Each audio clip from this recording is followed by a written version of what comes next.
The last video we delved into diesel heaters and we put a radiator on the exhaust system. You guys seem to enjoy that video, loads of comments, loads of thumbs up. I do know a little bit about said heaters and we're going to install one into a van today. T5 transporter, it could be a camper van, caravan, anything, but let's get into it.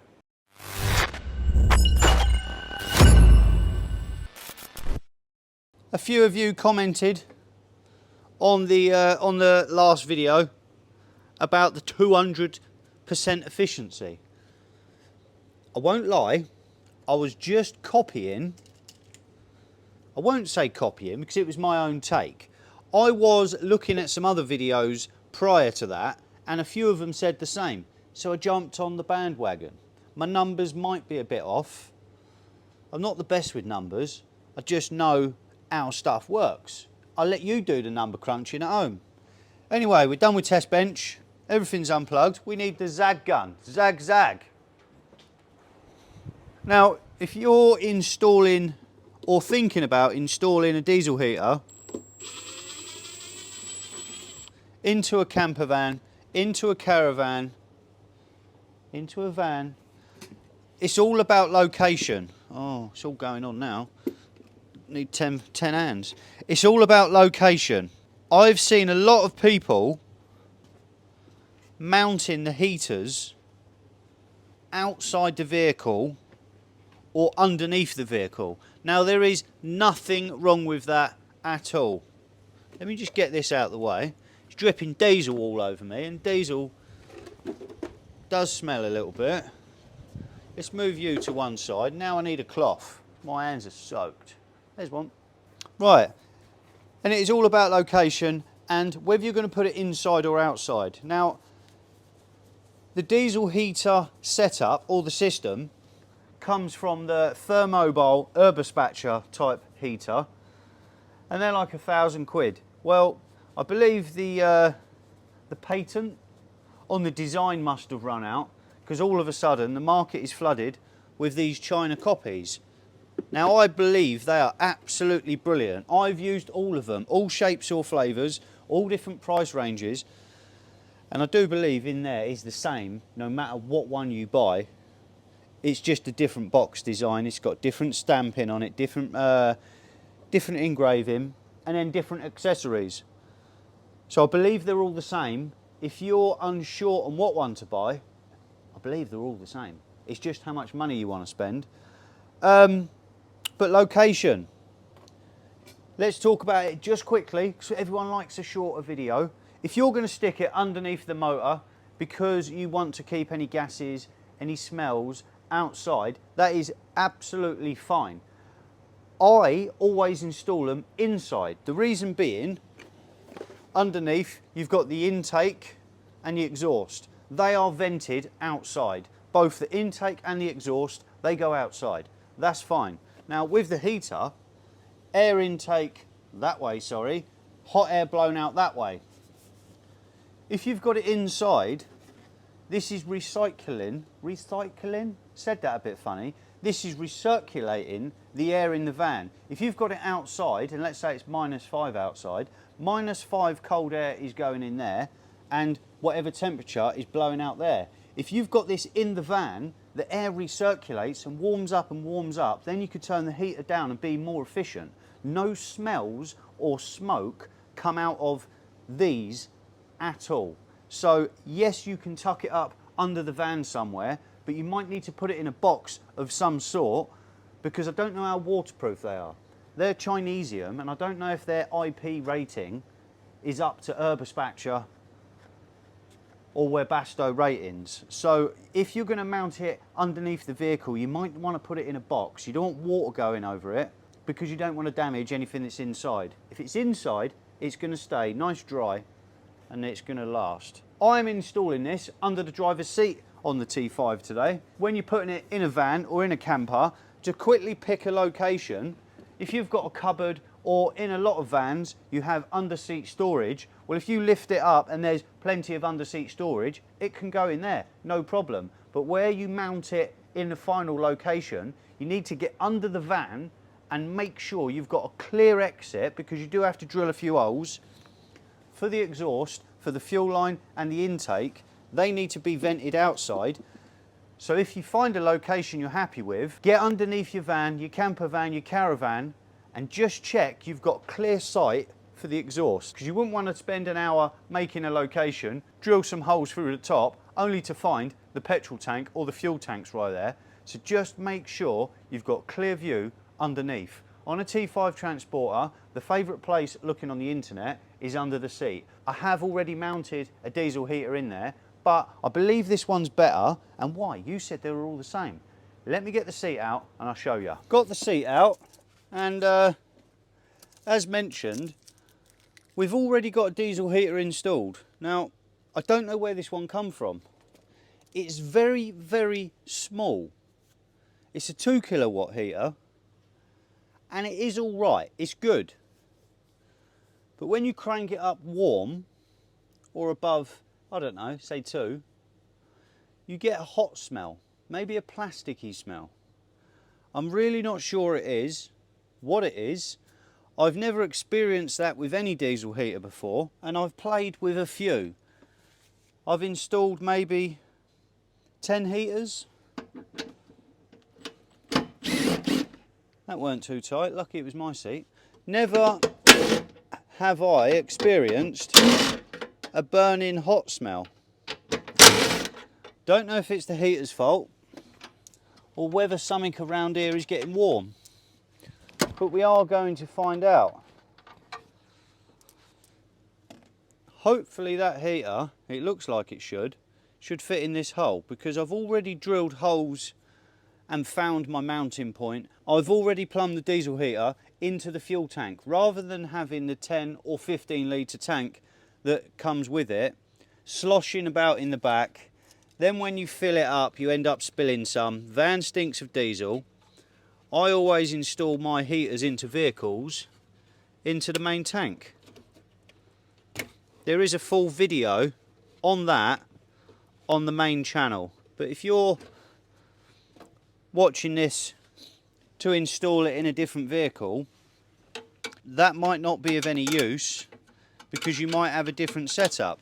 The diesel heaters always come with a metal pipe where you can drill a hole in the top of your tank, push the fitting down into it, and that's where your fuel line comes from.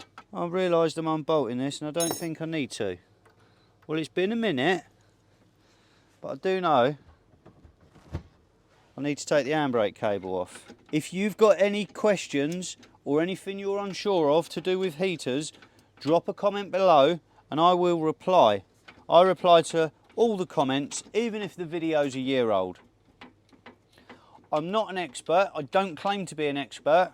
If you claim to be an expert, you leave yourself open for the keyboard warriors. You ain't doing it right, mate. All right. But if there's anything you're unsure of, drop a comment and I will reply. Now, that is tiny. It is a shame on the T5 Transporter that you have the comfort control module so close. I don't believe it's the wiring that's been getting hot.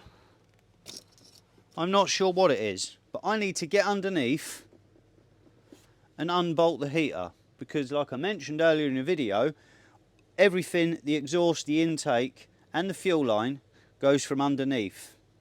So let me whip this out and see what's going on. First of all, let's compare the sizes. It is quite a bit bigger, the new heater is, and what I did notice when I installed the smaller one, if I can find the link to the smaller one and we take it apart and there's no issues, these are absolutely brilliant for a van. Look how dinky the outlet hose is compared to the outlet pipe on a normal one. Fits inside it. I was impressed, and I am still impressed by the size of it. Come on. I am just not impressed with the smell we're getting, but I want to see why that is.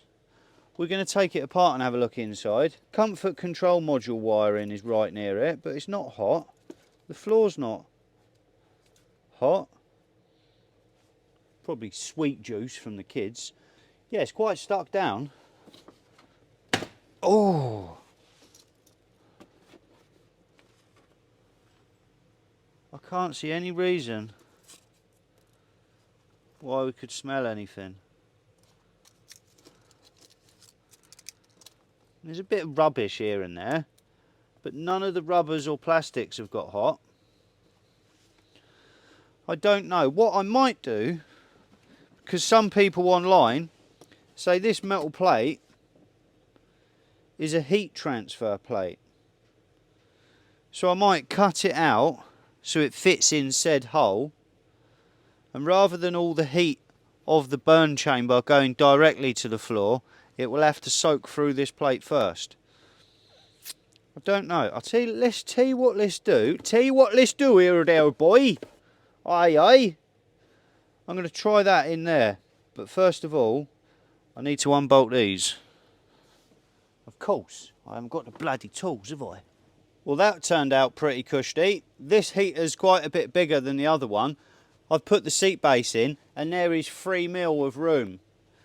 I measured that. I didn't. I got lucky. This heater fits in the old seat base. Air intake there, heat blowing out the back. That has worked out pretty nice. I need to get underneath and bolt it all back together. That means laying on the floor. If you are brand new to diesel heaters and you don't know a lot about them and you're worried about wiring, well, you don't need to be. They are so basic. The plug is for the diesel pump. The big plug plugs into the diesel heater. You've then got a length of wire, a live and an earth. So that is a red and a black, 12 volt, and we've got a built-in fuse. And then what I really like about the max peding rod setup, the screen has a very thin plug, a very small plug. So you only need to drill a 10 mil hole and then the cable will poke through it. On other heaters, you have to drill a hole about that size to fit a plug through, then you're left with a big hole and a tiny cable sat through it. It doesn't look too pretty. Super simple. Live, earth, diesel pump, diesel heater, you're good to go. Let me stick this in the van because I have bolted it in and we've got to peel the clear tape off, right?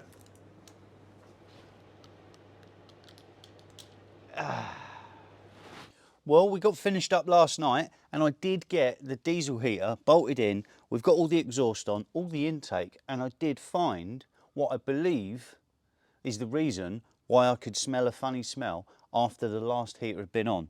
Let me show you the underneath so you get a rough idea on how my installation looks on a van. There we go, so you can see the inlet, the outlet, the fuel line. The heater's all bolted on, and if we come back a skosh, and you can make out where the fuel filter is, and on this setup there is an extra space for a copper line to run from the tank. So I did run a copper line all the way from the tank to here, and that eliminated loads of plastic piping. Some people say you can't use copper line on the diesel heaters, but I've never had an issue. Let me show you where I believe I found the issue on the last one, smelling and smoking. I had a few failed starts because this exhaust is soaked in like a diesel residue. You can see it, look, absolutely hanging. And I believe that was because my battery was failing, so the heater was shutting down mid-flight through running. That pumps all the gear or all the unburnt diesel into the exhaust, so I might as well just swap this out while I'm here. Obviously running it on high for an hour or two would clear it out. I have a spare exhaust, I may as well stick it in. First time fire up, heater fits under the seat box nicely. Now it is very close to the seat base, but it isn't touching. Now if I'd have installed this heater first time, rather than the smaller one, I might have gone a couple more inches to the back, and then the outlet could have gone straight through the wood rather than using a little cupola piece. I do need to make the hole bigger to accept the larger diameter hose, but that is no bother. Now, one thing I have noticed, the max peding rod's cable or length of wire is a lot longer than any of the other heaters. So let's say you wanted to install the heater down the back of the van. There is more than enough cable to run the wires all the way up to the heater. There is plenty of room. And if you haven't installed a diesel heater into your van or your camper van, I have got a secondary battery under the seat, and that's what all my wiring goes to, because you wouldn't want to be at a campsite, pull up somewhere, turn the heater on, wake up in the morning and have a flat battery. So I have got a backup battery under the passenger seat and then an isolator switch, so whenever we pull up I flick the switch off and then the front one is disconnected. If you are going to use a single battery, or depends how good your batteries are on your vehicle, you can fire your vehicle up and start the heater. Now, if you're planning to stop somewhere, you could plan to turn the heater on 5 minutes before you get there, and then when you get there, the heater's already warmed up. Let's turn it on. I believe that's on, yes. Once you get to your location, the heater's warmed up, it's stopped pulling 10 amps, and it's now only using less than 1 amp. So rather than drain the battery, fire your vehicle up, start the heater, run it for 5 minutes, and then you can turn your vehicle off and it will draw very minimal power. That's the way I would do it anyway. I'm going to let this sit for 5 minutes and see how toasty it gets. We have got a temperature gauge. At the moment it's reading 11.3 and 71% humidity. We'll run it for 10 minutes and see what number changes. I'm only going to run it on low. It's a 5 kilowatt heater in a small van. A low setting is enough. Slight change of plan, and the reason, if anyone was wondering about putting the heater outside the van because it gets hot, everyone wants to wake up in the morning, they don't want to half wake up to a fire. Well, that's the heater on flat out for noise. Let's go inside, and I have a temperature. Dewberry Firkin, it's 9 degrees out here. Because if some of you are undecided on whether to put it inside or outside, obviously it's quite noisy in here now, it's on flat out. But if you were concerned, oh, it's hot in here. If you were concerned about the heater getting too hot, that is not hot at all. So let's probe it. The heater is 40 degrees. Hopefully you can see that. 41. Let me try finding a hotter spot. No, 30. 49 on the side, but that's on the hottest setting, and oh my god, it's hot in here. It's been on for 5 minutes, 10 minutes. 18 degrees, 68% humidity. So it's drying it out in here nicely. The back of the heater is 20. The front of the heater is 49, 45. This is Chinesium, so however accurate it is, I'm not sure. So if you were undecided whether to put it inside or outside and was wondering if this unit gets hot, it doesn't get hot enough to cause a fire, no way. So I would rather it in the vehicle to recirculate the heat rather than pulling the cold air from outside and then being less efficient. Oh mate, it's too hot in here. I've got woolly hat and everything on. So we've got the heater installed, max peding rods. Again, I will put a link to the video description. It's a few extra pounds for this heater, but I believe the quality of the accessories, does make up for it. And it's a nice heater. It's actually on low now. It's really quiet. If you are thinking about installing a heater into your van, and there's any questions, anything you're unsure of, and I haven't run over it in this video, drop me a comment down below and I will reply to you. I'm here to help. I make the videos to help you guys. I can't recommend them enough. And with regards to how much they use, well, it's a bit like how much fuel does your car use? Depends how you use it. If you're going to be hooning up the motorway, it's going to use a lot. If you're going to be on tick over overnight, it's going to use a lot less. But I have heard of numbers like 300 mil per a couple of hours on low. I've heard of someone doing a 4.5 litre tank in 8 hours on flat out all night. I'm not the best with the numbers, I'm sorry. So if you want to know more specifics on how much they use, you might need to do a little bit more searching.